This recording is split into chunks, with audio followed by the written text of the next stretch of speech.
سلامونه، احترامات او نیکې هیلې په دې هیله چې روغ جوړ او د صحت په جامه به سمبال یاست. دوستانو، څنګه کولی شو چې د بل چا د آی ډي پاسورډ پیدا کړو؟ دوستانو، د دې طریقې څخه به غلطه استفاده نه کوئ. که چیرته تاسې د بل چا د آی ډي پاسورډ غواړئ پیدا کړئ، نو ممکن دا ویډیو هم یو کس وګوري چې هغه وکولی شي ستاسې پاسورډ پیدا کړي. د دې لپاره به لومړی تاسو د کیلاګر اپلیکیشن پیدا کړئ او انسټال به یې کړئ. کله چې مو د کیلاګر اپلیکیشن پیدا کړ، نو هغه چې تاسو یې انسټال کړ په هغه کې بعضې سیټینګونه دي چې هغه باید تاسې پکې وکړئ تر څو دا دغسې بند وي. کله چې دا تاسې دا پلی کوئ، نو د دې وروسته چې په ستا موبایل باندې که څوک میسج کوي، که فیسبوک کې میسج کوي، په واټساپ کې کوي، که په هر څه کې میسج کوي، نو هغه ټوله په اتومات شکل په دې کې ثبت کېږي. نو دوستانو، راځئ زه یې تاسو ته ښایم. زه راځم فیسبوک خلاصومه تر څو چې تاسې ته معلومات وشي آیا چې دغه اپلیکیشن کار کوي او که نه یې کوي. نو دوستانو، ما فیسبوک ته کوډ ورکړی دی. ګوره، زه راځم لوګ انټو انادر اکاونټ. زه یو بل اکاونټ په دې کې خلاصومه چې زما آی ډي ده.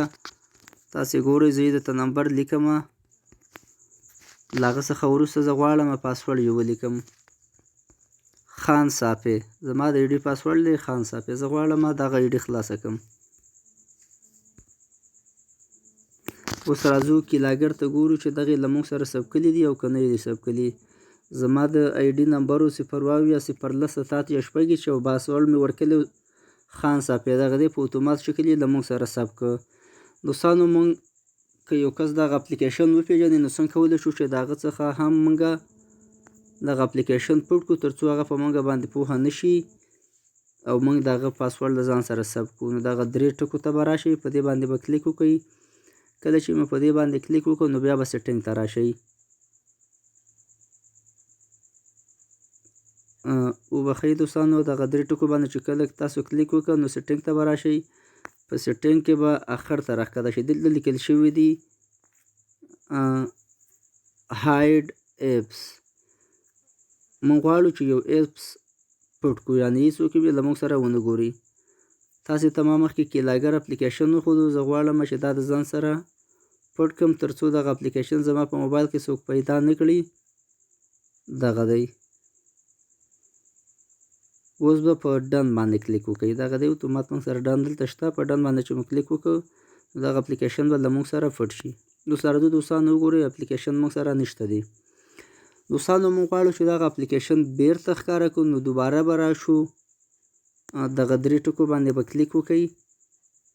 کله چې مو په دې 3 ټکو باندې کلیک وکړو، بیا به راشئ هوم سکرین سیټینګ ته. دغه دی هوم سکرین سیټینګ.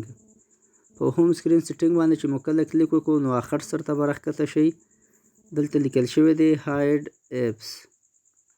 په همدغې باندې به کلیک وکړو. که کوم ایپ مونږ هاید کړي، موږ ته په اول سر کې راکول کېږي. هلته لیکل شوي دي چې هاید ایپس.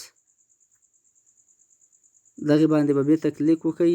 کله چې مو په هغه باندې کلیک وکړو، نو بیا به راشئ دې ډن ته. ډن باندې به کلیک وکړئ تر څو بېرته هغه اپلیکیشن موږ سره ښکاره شي.